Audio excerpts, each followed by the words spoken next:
Hola, I'm Claudia Romo Edelman. And I'm Cynthia Kleinbaum-Milner. And this is a podcast a la Latina. The playbook to succeed being your authentic self. Today, an incredible guest, Michelle Freyre. She's the president of global brands Clinique and Origins. And here are the key 3 takeaways. Number 1, the sooner you are comfortable being your authentic self, the faster you will climb the ladder. Stop trying to hide your Latinidad. Number 2, her passion is her superpower. She believes that you cannot succeed if you do not love truly what you do. And number 3, make sure to stay in the radar and build a relationship with headhunters and recruiters, even if you're not in the market to make a move. That way, when you are ready, they will take your call. All of that and more here at A La Latina. Stay tuned.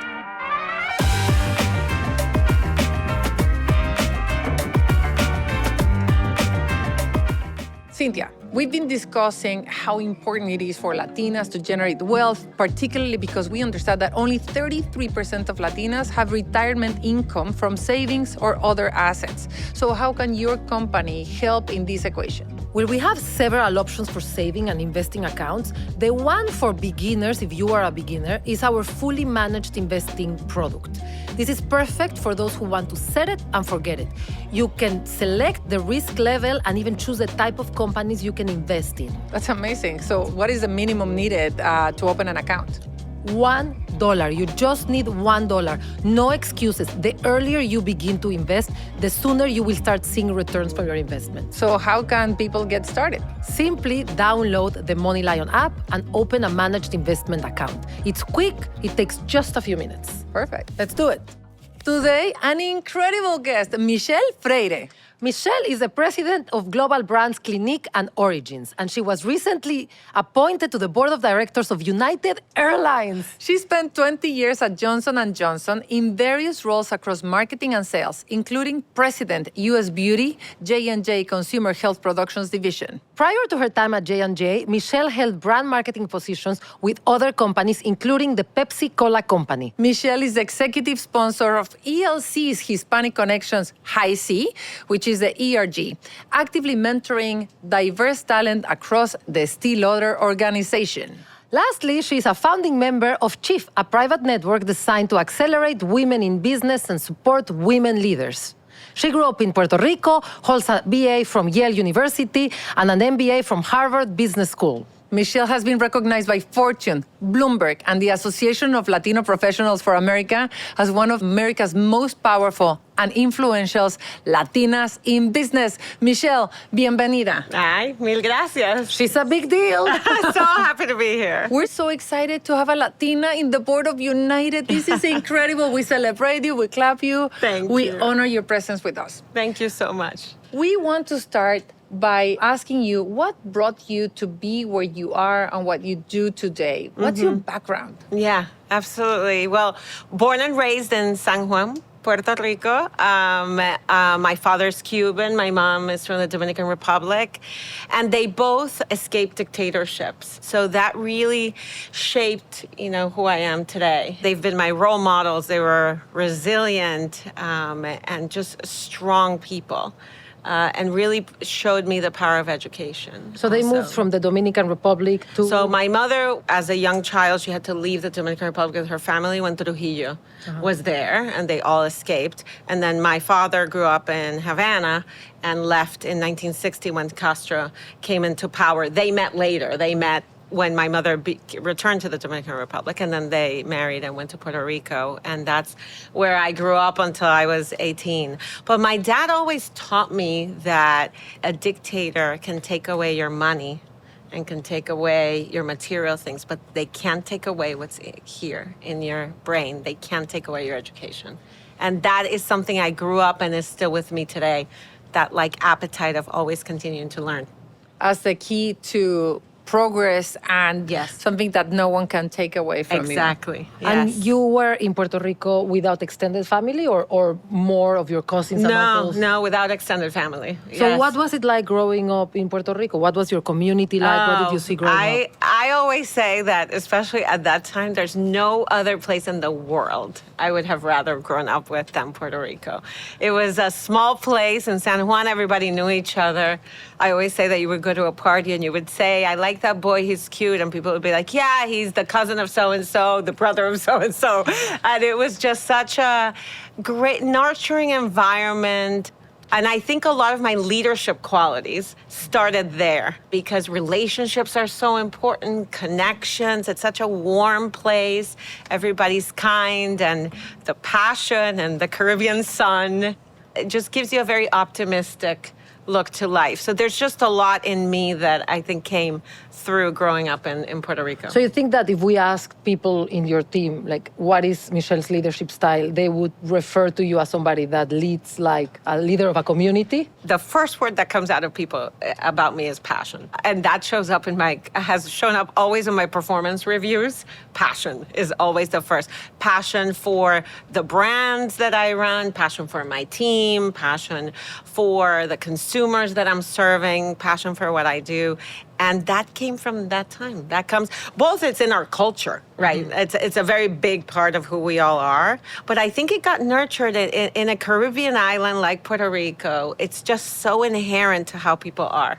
And we, in this podcast, we try to flip the script for those cultural nuances that are so Latinos that honestly are so positive. Yes. When you say passion, I hear incredible commitment, enthusiasm, but when corporations hear passion, they're like, ooh, fiery, emotional. Emotional. So, exactly. Yes. So it's important to be able to flip those things and say like, wait, like passion really in a corporate setting means. Exactly. And can be a huge driver of success because you're so passionate and determined, to succeed and to take care of the people around you and take care of your consumers if you're in a business.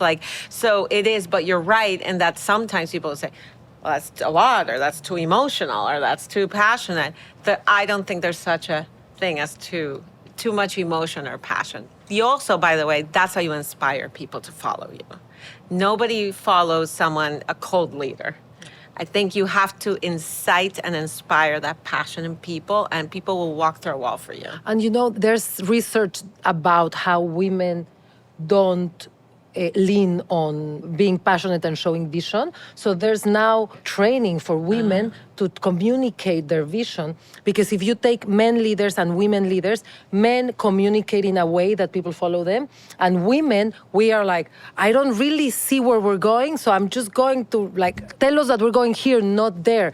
And Latinas, I feel like Latinas, we don't have that, I'm generalizing, obviously, but we don't have that limiting factor that other women have. Yeah. So hopefully other women will be following the lead of the Latina women of, we have to show our passion and our vision, because without that, nobody's going to follow you. Yes. And I think part of that is also being a strong communicator, which I think also in our culture, we're big communicators. We are very expressive, and we talk and we learn communication. So I think part of being a strong leader is to communicate and articulate the vision and where you're going and why. And then if you harness that with passion, then you have the combination for people to follow. So you're able to paint a picture and a dream that people will follow, and they will follow because you're so passionate, so they believe that, you can do it. And I'm sure that there's more cultural nuances of Latinas that we all share, that we should just unpack and see what else, how do we turn them around, and how do we invite more Latinas to lean in their Latinidad, to be more passionate as opposed to hide it. Most of these values come from role models and from your background. So we want to get deeper into that. What else did you see in your parents in the San Juan that made you who you are today? Passion, communicator. What else did you learn from your... I think my parents, I think one thing I learned from them was being your authentic self. Both of them were just unapologetically themselves. My father, I always had he wasn't much of a drinker. So he would get to an event and people would be serving alcohol, and he would be like, I would like a Coca-Cola, please. And he couldn't care what anybody around him thought about whether the fact that he wasn't drinking the wine or the drink that other people were drinking. And my mom was the same. They were just people who own who they are. They were confident, and they just spoke their mind, and I just was around that. And that gave me permission to be authentic. And I think you can't be your best self if you're not your authentic self. And so that's what I've really tried to, as a leader, create an environment for people around me to be their authentic selves. And that was a journey for me.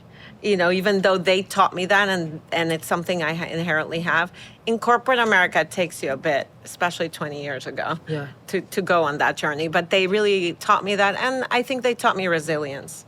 I think when you grow up hearing stories about escaping dictatorships and all the hardship, there's no such thing as like feeling sorry for yourself.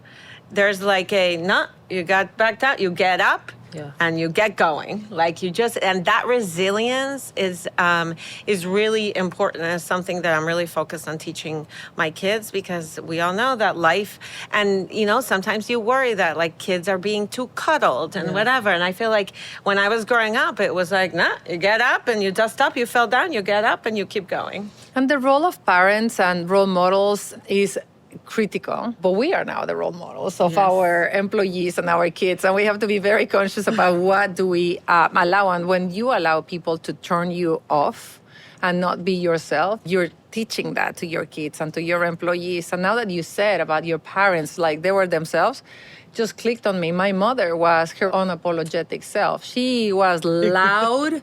She laughed. And I lived in Switzerland for 18 years. And she would go to the restaurants where Swiss people were like eating very discreet. She would, ha, ha, ha, ha. And she couldn't care less. Even if like the Swiss would try to tame her, she was like untamed. And I think that it gave me the permission to see that it's possible to thrive and be, like yourself without having to tame yourself so much. So I think that it is important to know that as mothers and as bosses, that's a role model and that we as play. dads, because my dad was also, I grew up only with my dad, and he was very much his unapologetic self. We grew up in the Jewish community in Mexico, very conservative, and he was a divorced man who lived life differently than everyone else, and he told me that I could be whatever I wanted to be. And I think dads and moms, so dads too. That is also very important. I think in terms of the formative years, my dad was the same. And I think that that's in the Latin culture. Sometimes you would expect fathers to push the sons and not the daughters. But I always felt that my dad was like, you need to go be like the best version of yourself and go for your dreams. And when you're a little girl and you have a dad saying that to you, I do think that's also very formative. And the best part is that my dad listens to every episode, so I know he's gonna listen to this. This one's for you. So great for the dads. Education was core and the key. Yes. And you got the best education that you possibly could in one of the greatest academic countries in the world, twice. Twice. So what was it for you? Being in Yale and then in Harvard Business School as a Latina, what was your experience? Did you come in, any navigation issues, any bruises, any adaptation pieces? How was it? I think it was more challenging when I went to Yale, because that was quite a hard transition going from a small island in Puerto Rico, I mean, that's on it, 3.5 million people, to this huge, iconic university. So you did until high school in Puerto Rico? I did until high school, so I graduated from high school. My father had gone to Yale while he was in Cuba, which was a huge accomplishment, when there were no women at Yale, so in the 50s, and they were still wearing suits or whatever. So I was a legacy, so to speak. But still, I got dropped off. I was still 17. And I had studied, there were several things I dealt with. One was like language. I had studied in an American school in Puerto Rico, but I had studied the formal English. I didn't know like the colloquialisms. And even like pronunciation of colloquial words. Like, I remember the first month I kept saying, well, I need to buy a comforter. A comforter, because I was pronouncing it instead of comforter, like we do it. Like in Spanish, I realized that most words, are llanas. Like you pronounce the second syllable is the one you emphasize. So I was like, there were things of just colloquialisms that people would say, and people would be like, what is she saying? What is she saying? So it was like, I still had a little bit, and it wasn't an accent, it was the pronunciation issues.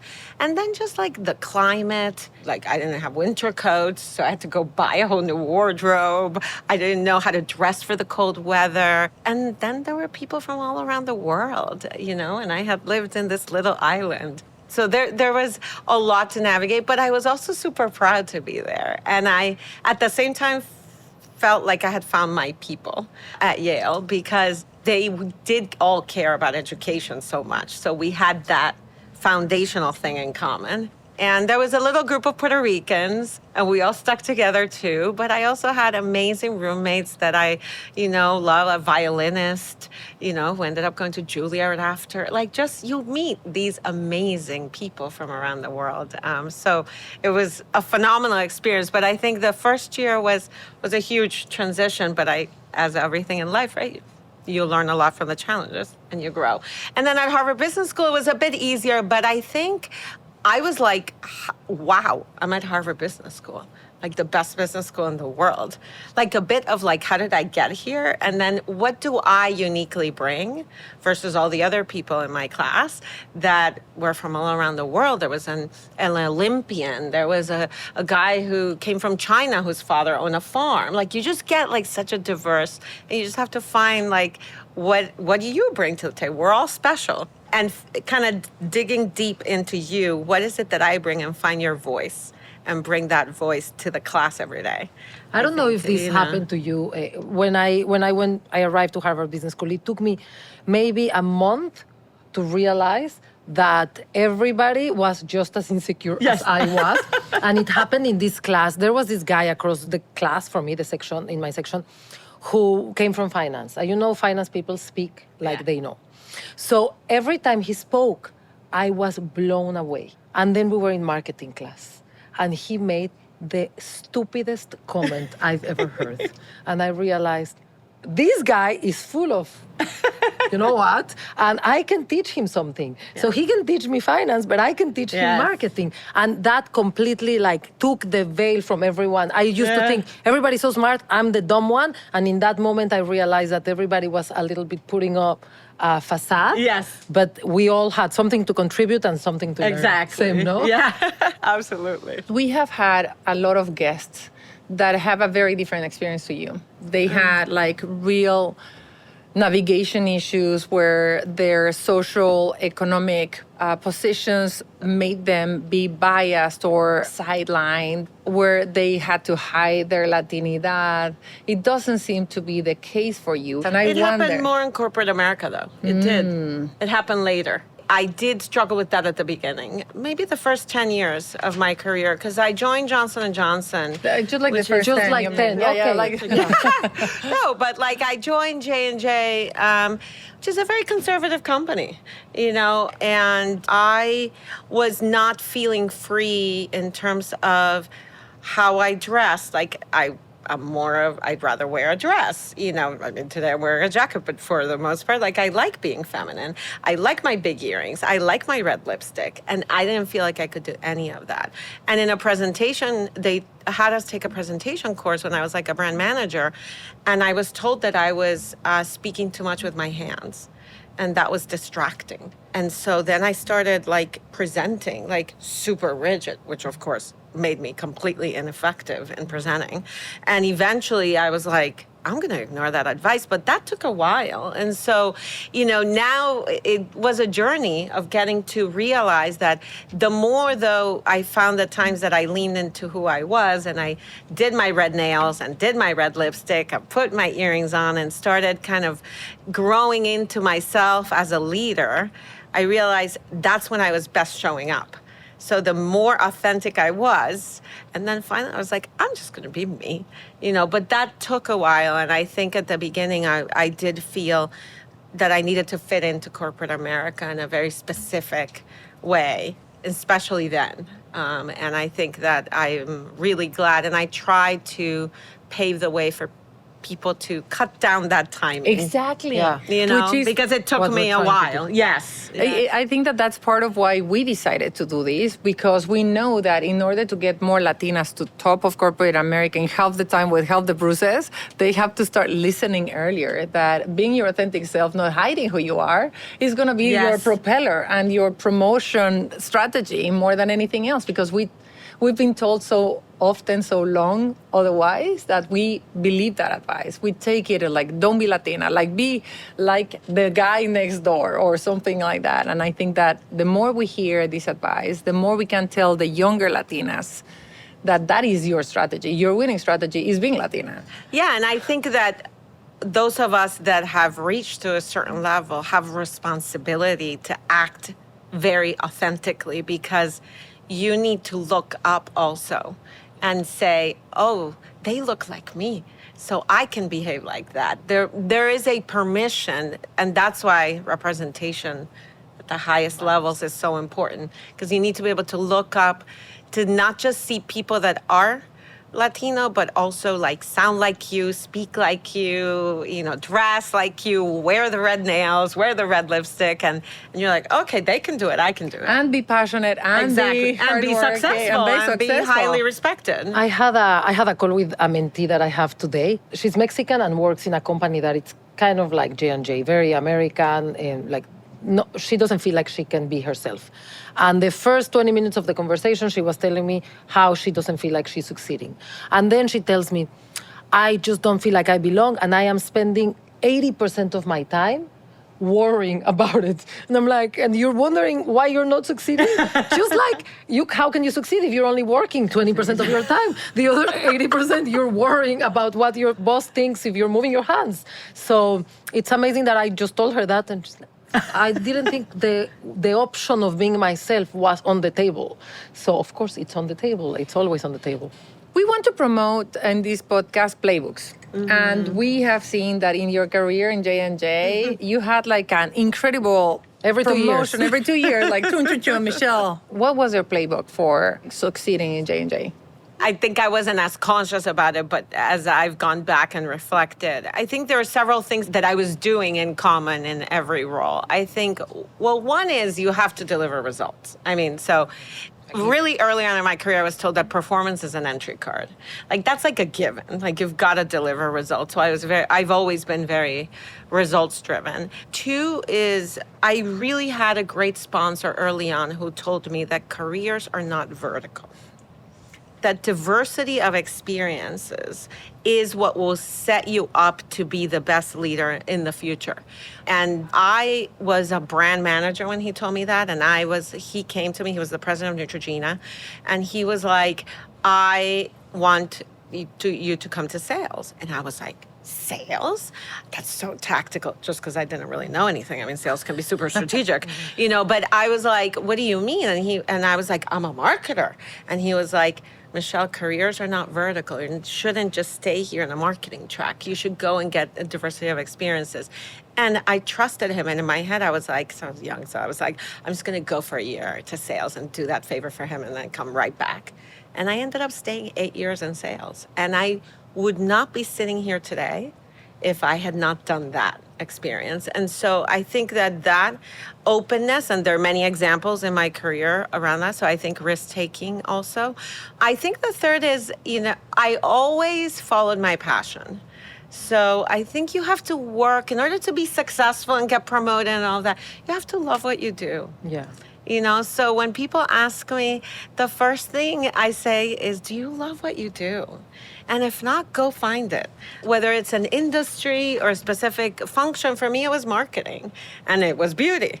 And that's been my sweet spot. I've stayed in that because I love it. I wake up every day super excited, and it's always been like that. And then I think relationships are really important for you to succeed.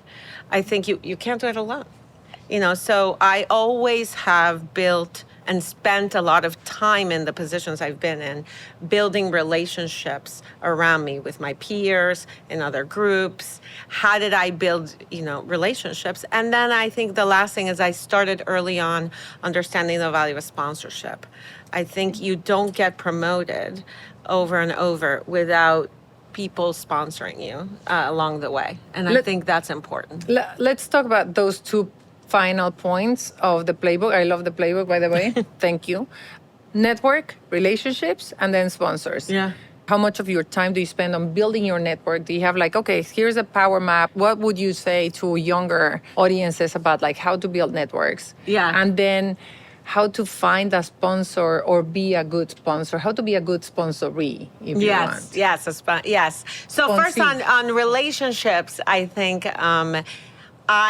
I was building relationships with my peer set that, let's say I was in marketing with people in sales, with people in marketing too, with people in other groups that we were all kind of trying to achieve a goal together, right? I was one to be, in my case, what worked for me, and everybody has to decide what works for them, was to socialize with them. So I would invite people out to lunch. I would do dinners. I would invest time of my week instead of saying at 7 p.m. I'm always going to go home. I'd be like, hey, do you want to do dinner?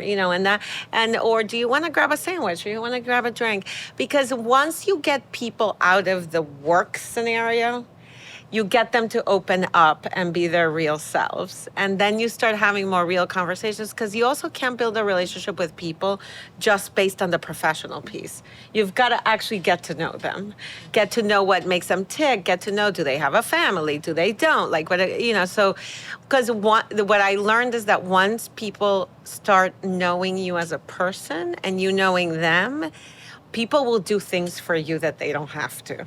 People will walk through a wall for you, like if they've developed a relationship with you. You can get more done when you have relationships. And when you have trust. And when you have trust. Which is very Latino. Yes, and that all comes back to, it comes back to the beginning. But it has worked for me when I've had people that I've needed, like, hey, I need a favor. I need you to do this for me, or I can't get this thing, moving quick enough, this project. And they would be like, okay, let me see what I can do in the background, whatever.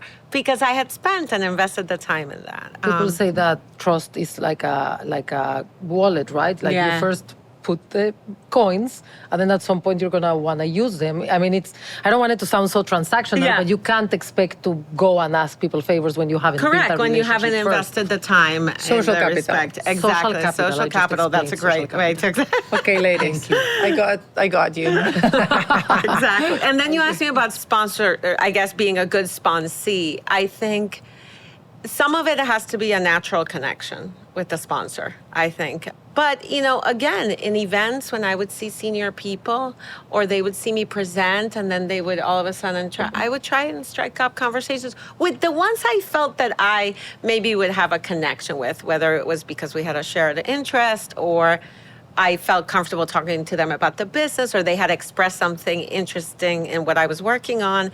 And then I would start that relationship. And honestly, some of those sponsors are still in my life today. But what I haven't found in a lot of our guests is that proactive, looking for relationships that could become a sponsor. It seems to me that all of us and all the guests have people said like, hey, I don't think that you should, stay linear, go sales. Like, you didn't look for people and said, like, who could be guiding me in my career? We could be a little bit more proactive, I think, in looking for people and asking there for guidance in general. So what do you think? Yes. So I think that we're not a mentor. Well, right? I think that overall, we have heard again and again that it happens that someone saw your potential. Yeah. But I think that we could just flip it a bit more and look at, and go and say hi, do you see my potential? Because I could, But some of it, though, he came to me because I also had developed a bit of a relationship with him already.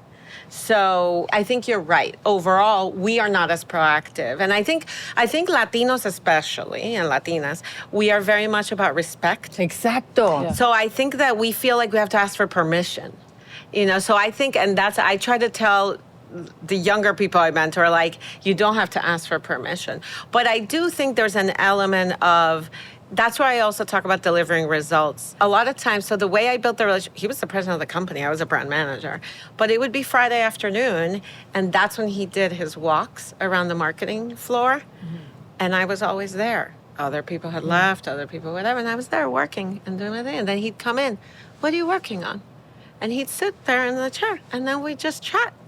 So he and I had already started developing a relationship, but to your point, I hadn't gone there. But I was doing things that were putting me on the radar, so to speak. And I think that part is also important. I want to ask one question before moving more into your career transition and so on, which is the life-work balance. Yes. Because you work late, and then you ask people to socialize so that you can build that trust. Yes. And you have twins, 8-year-old. How do we do it? And I know that we're all on these, but it's interesting to hear your take on this. Yeah. I think there is no such thing as, perfect work-life balance. That doesn't exist, and I think I gave up on that notion a long time ago. And I think I've made peace with some days I'm going to be more of a mom than an executive, and other days I'm going to be a better executive than I am a mom. And nothing is good or bad. But in both cases, it's about being present and showing up when it matters. And so I think I tell people I definitely don't have it figured out. If you saw me at 6 a.m. with the hair in a clip, trying to make lunch boxes, trying to get ready to catch a train to go to New York from Princeton, like I'm running around. But when my kids have an activity that's important to them, I will go to the calendar and call my assistant and be like, okay, we have to move this meeting, we have to move that meeting. I need to be there because they will remember that.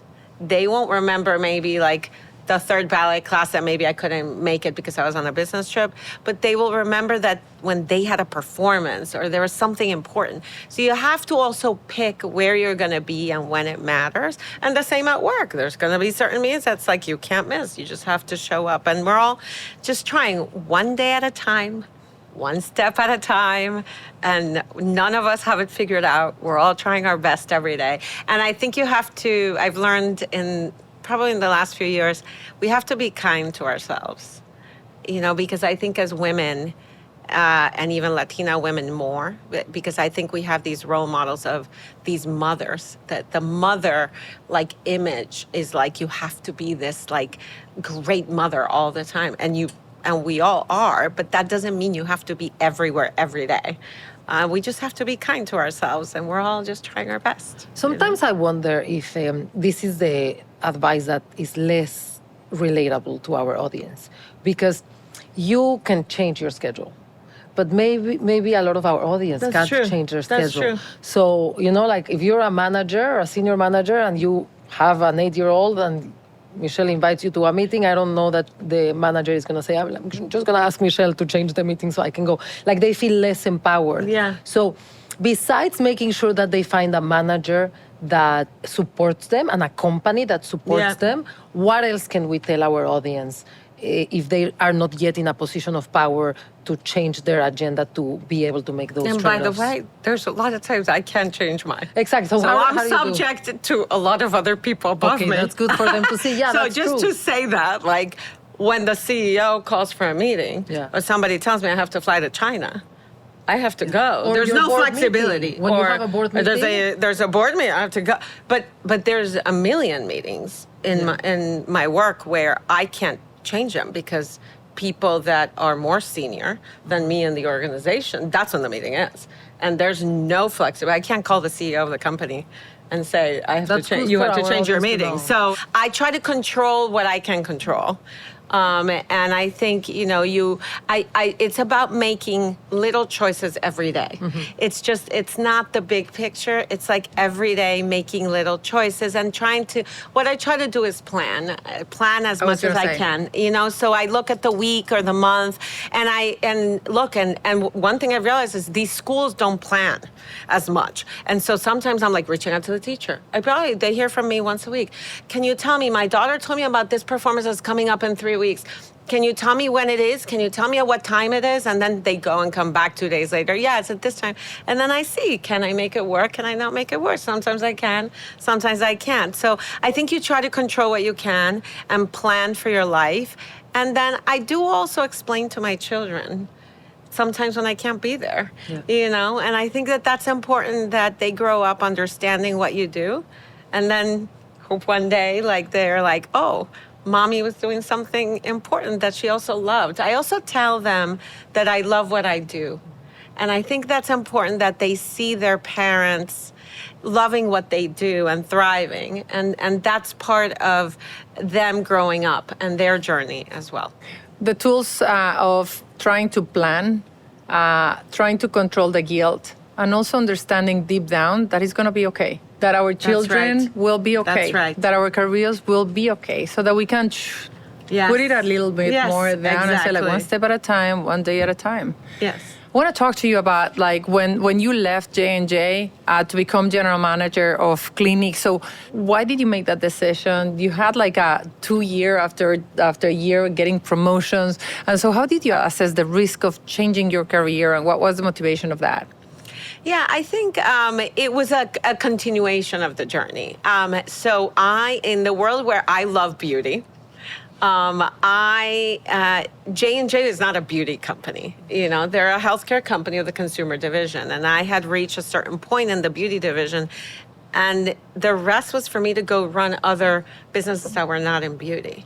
And I wanted to stay in beauty. I had always admired the Estee Lauder companies, the family, the story of Mrs. Estee Lauder. Yeah. I mean, she was a trailblazing woman in the 40s. I mean, she was like, her story is incredible.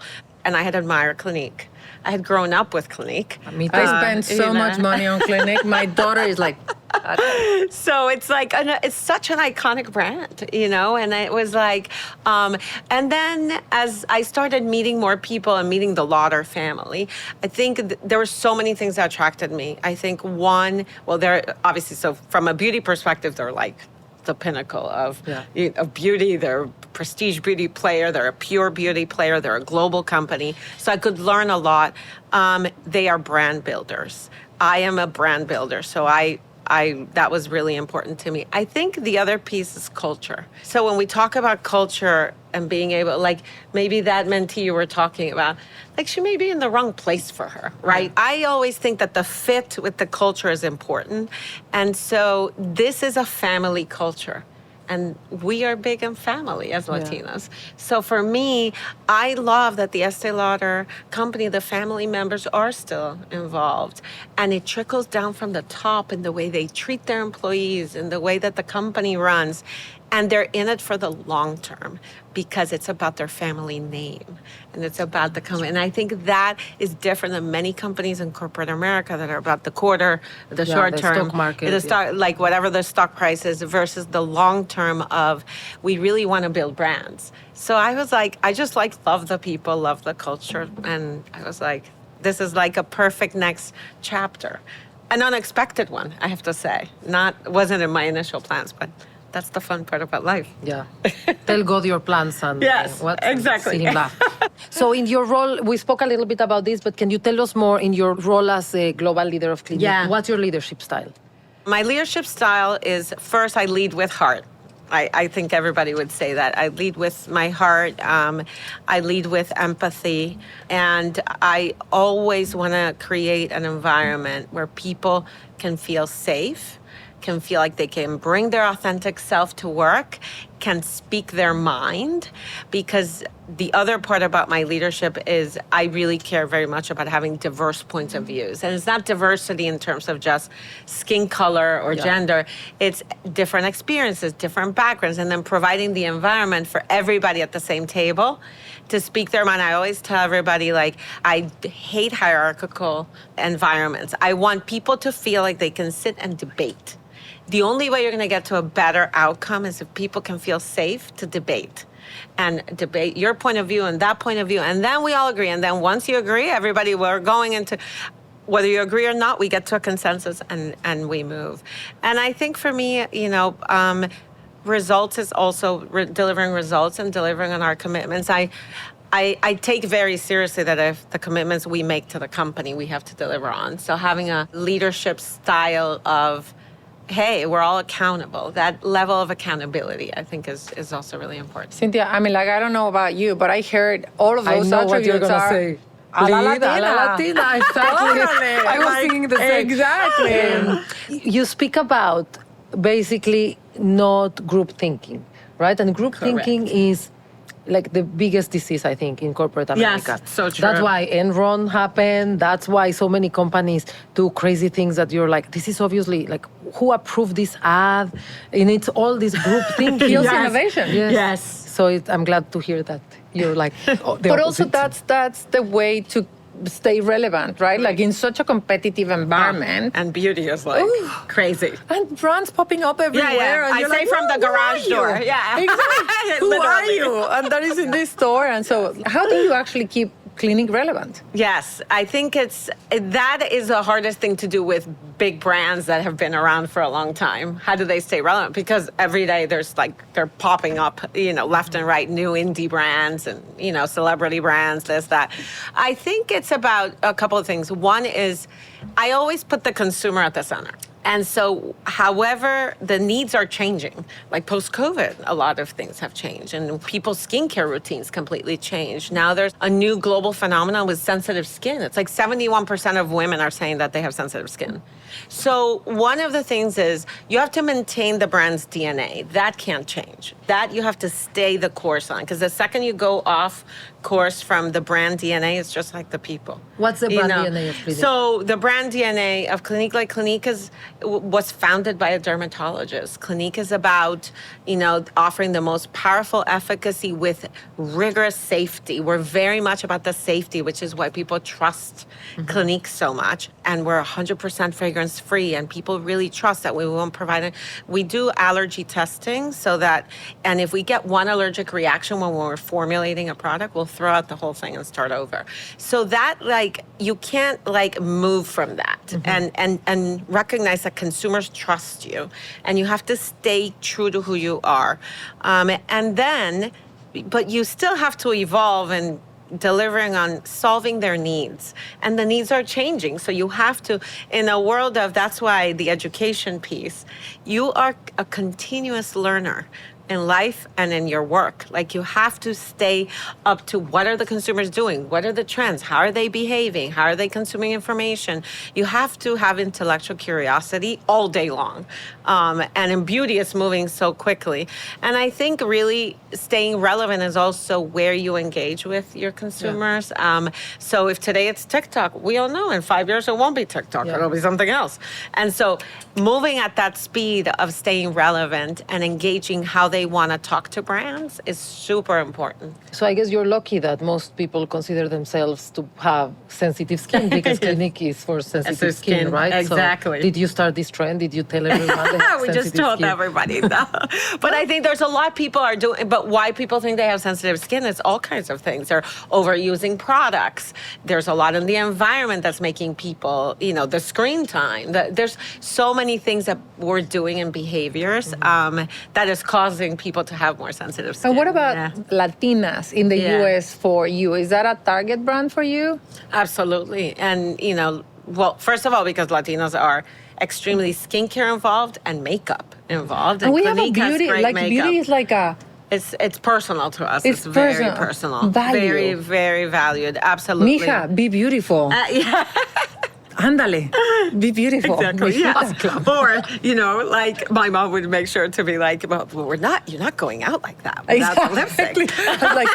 Where's the lipstick? A little bit of lipstick. That's what Claudia tells me in every episode here. You're not going out like that. Beautiful, mijita, beautiful. Exactly. But yeah, absolutely. And that's why it's important to have, for me, obviously, it's very important to reach Latinas, because I think Clinique can really help them, feel their best and look beautiful, which is, and for us as Latinas, that's really important, how we walk out the door and what our skin looks, because it says a lot about you.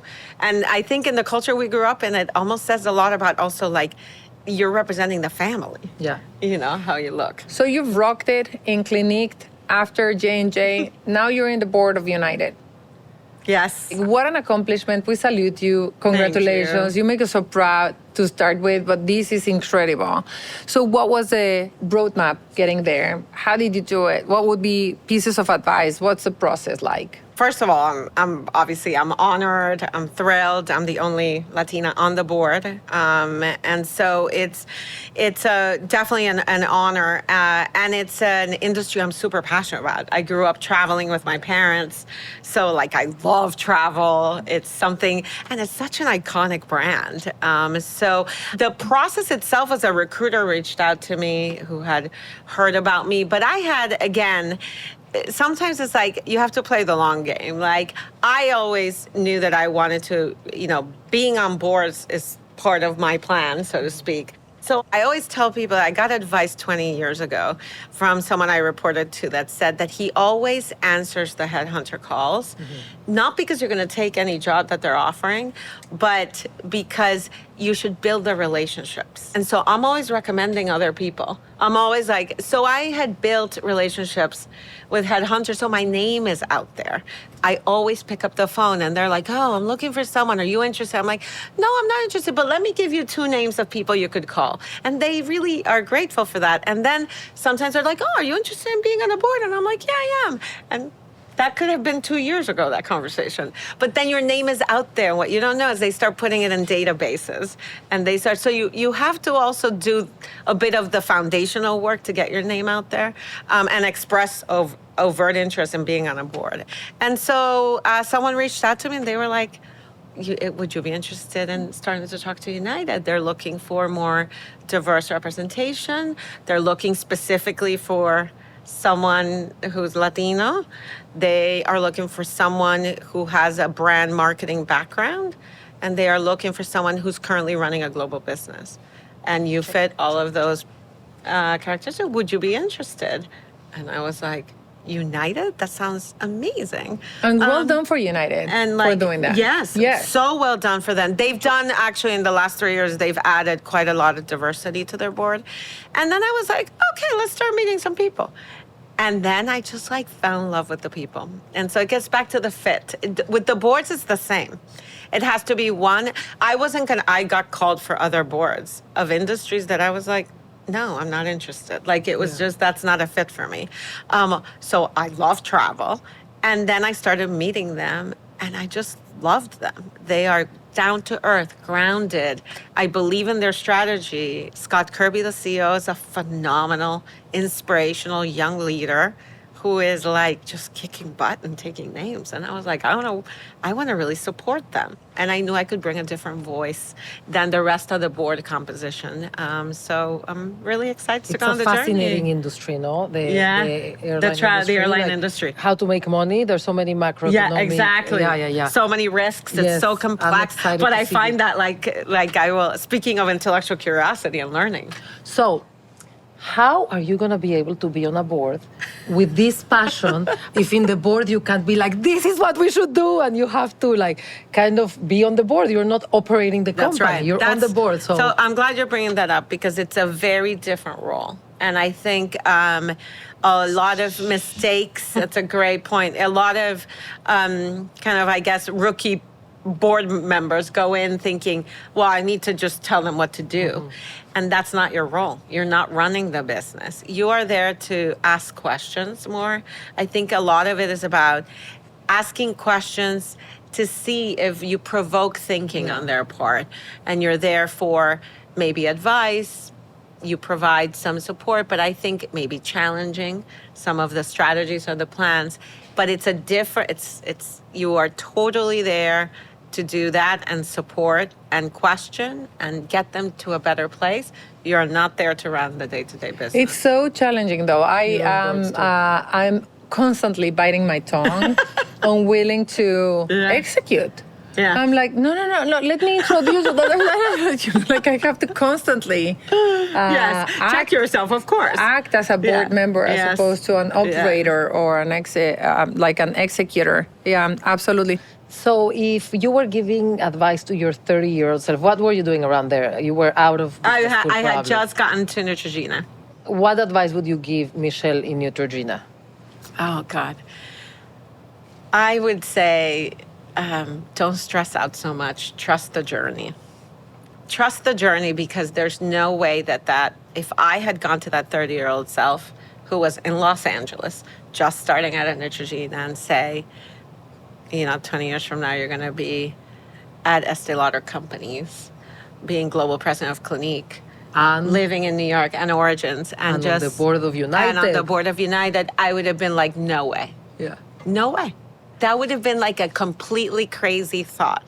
And so I think it's no dream is too big, but also I think I wanted to plan everything when I was 30. And I was just here's the plan, and I'm going to grow in marketing like this, and then I'm going to get here, and then I'm going to do this, and I'm going to do that. And it's it doesn't work out that way. And by the way, the plan you don't have may be so much better than the one that you think you're coming up with. And so I think trust the journey. You do some level of planning, but be open. Be open to where the journey takes you, and don't stress about it, because it's all going to work out the way it's meant to work out.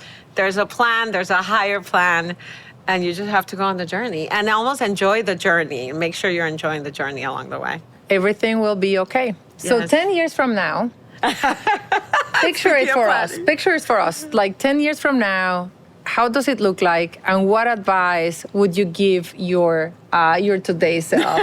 She's gonna be an empty nester 10 years from now, so she's gonna be party. Yes, yeah? I'm going to be traveling a lot more 10 years from now. Well, what I would be telling, hopefully, now is, speaking of the guilt, of the mom guilt, I would be telling myself that the kids are going to be okay. That because I couldn't be there every single day for every single thing, they're still going to grow up to be happy, adults pursuing their dreams, and that's what I need to make sure that they grow up doing. So I think that 10 years from now, I'll be thrilled to see them go to college and picking, like, almost finding their passions, because I'm so big about having pursued my passion in my career. I want them to find theirs.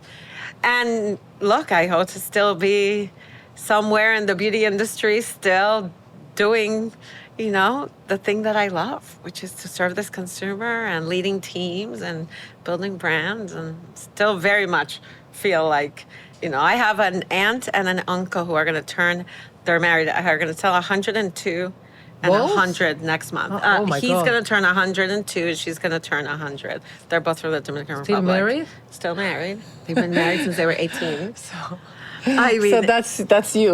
no, so but, we should but ask, what like, I'm saying is that in 60 10 years from now, I'm going to be Michelle. working. Yes. I'm still going to be working 10 years from now, doing a lot and When contributing you were a lot. 102, what do you wish you had known now? So 10 years from now, your kids most likely are going to be saying, wow, Mom, what a big deal you are, how much we admire you, and how incredible to see you being a role model for us, and knowing that everything will be okay. And I it's have okay. another question. Oh, yes. We The have a big social one media that came question. through. Yes. So I asked in my Instagram, I told yes. my audience that I was gonna interview, that we were Yes. gonna interview Michelle, and if people had a question, and they asked, how can I start a beauty routine? What's your recommendation? So this is the question for Michelle from our audience. And to start a beauty routine as young, Yes. yes. So I think the first thing, and actually, Which is start young, Yes. right? Like, I think that's the first so advice. the first start thing young. is I'm teaching my 8-year-old, Yeah. both of them actually, girl But that and boy, doesn't mean like- no, what I'm going to say is to wash their face. So I think at this stage, it's making sure that they know how to properly wash their face, because it all starts there. You can't do anything else, even later on in life, is if you don't have, like, the cleansing thing down. How do we clean our faces? How do we, like, take the soap and make sure that you're washing and foaming, and how you're removing it, and that it's thoroughly clean. And then, I think for very young children, which I think we didn't have as much awareness when we were growing up, is the sun protection during the day. I think it has been proven that sun protection is what ages you. I mean, so I have all kinds of arguments with my 2 8-year-olds when the summer comes, and I'm like slathering them with the sun care. And and they're like, yes, we know that one day we're going to thank you, because I'm all. And they're like the kids that are all like white. Right. I go take my kids to Miami, and I don't know if they didn't get the memo in Miami, but nobody's wearing sunscreen, and my kids are like white. Right, Like, yes. I don't care. I tell we come them, from New York. one day you're going to thank Mommy. I promise you. So I think that that's really important. Like, cleansing, moisturize, sun protection. That's all. Do that until then. Later, when you're in your 20s, then you can add, a little bit more of, like, if you want to have some more treatment or hyaluronic acid or things that have a bit more of active ingredients in them. But the first and foremost is just to learn how to take care of the skin with the most basic, simple routine, and then the consistency of it. So doing morning and night, just the consistency of every day. That is What's your super favorite important. product from Clinique? my Let's God. see if it's the same. What's yours? I actually use, people don't believe me, but I use like 20 products a day from Clinique. I'm like a lunatic what's your because I use the favorite? makeup.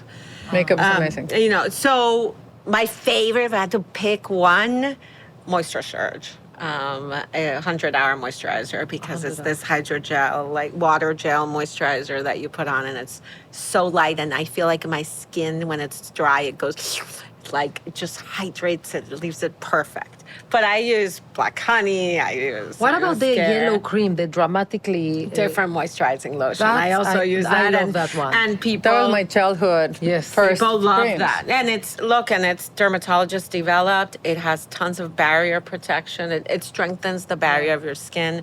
And people love it. And in Spanish, they call it la cremita amarilla. La cremita amarilla, exactly. Cremita And here's amarilla. where the Clinique ad ends. Espera, before we close, Yes. we didn't talk about how, like, is it lonely for you up there? Like, you're one of very few Latinas that are in the C-suites of the Fortune 500 company leading out there, and you are also part of Chief, and where you have build this infrastructure and this network to support each other.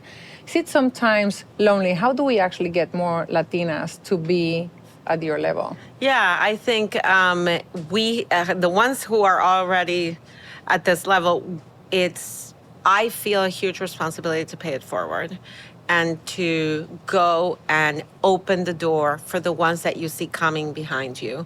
We have a responsibility to increase the number. And it's something that I think about every day. I'm involved in mentoring and sponsoring programs at Estee Lauder companies. I was at J&J. And I also, partner with other Latinas in the industry.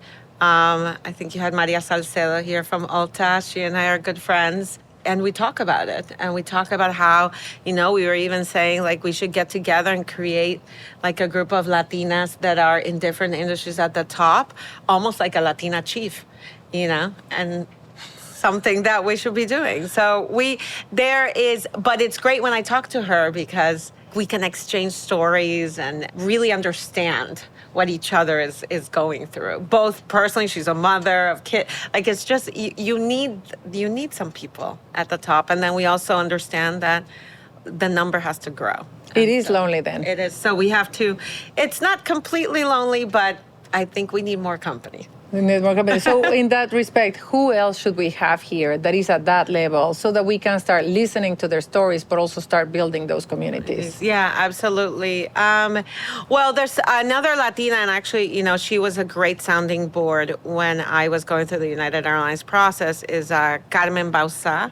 She used to be chief merchandising officer at HSN, and where I met her was way younger. When I was younger in my career, she was the SVP of merchandising at Walmart. So she had a huge position at Walmart. She was running beauty. She was running healthcare. She's on several boards, and she's from Puerto Rico. And I called her when I was going through the United Airlines process, and she was really instrumental. And I have to say, there's an organization, LCDA. Yeah, they we are all like belong. poster child Michelle. No, I just went to a dinner. They're like, Ozzy posted about you. But Ozzy was the one who reconnected me with Carmen. So they are Ozzy and the LCDA team are doing such a great work to do exactly that, to put more Latinos on boards, because we need that type of leadership and vision that Ozzy has, and he's fighting, and he wrote it, and because I commented right on LinkedIn, and he wrote, "As Michelle, one at a time," and that needs to be our mentality. One at a time, we have to keep going. And when I texted Carmen, she was like, "When do you need me to call you?" Like, tomorrow. Like, she was there, and then she kept checking in on me. Did you hear back from United? What are you doing? So I didn't feel lonely. I felt like I had her and Ozzy, and many people came around me to really push me and get to. I love that. We feel like we are the pipeline for LCDA. We feel that we're helping prepare the people that could get into the C-suite so that they can get into boards. Is there any final message you would like to tell our young audience? Or not so young, to our Latina audience, and not Latina audience. Is follow your passion, be your authentic self. No dream is too big. And trust that as Latinas, we bring something really special and really unique to whatever table you're sitting at, and trust that point of view that we bring and everything in our culture and how we grew up and who we are is so needed in this world. And we have a responsibility to bring our full selves and our authentic selves, to those tables every day. Michelle Freyre, this has been an incredible and inspiring episode. I cannot thank you enough for taking time to be with us, to share your wisdom with us, your inspiration. And I absolutely feel energized and your passion. I feel like, let's go. Thank you so much for being with us here. Thank you, Michelle. It was nice to meet you. Thank you. So nice to meet you. Thank you for having me. With Michelle and your advice and wisdom, we're going to be able to lead and succeed a la Latina.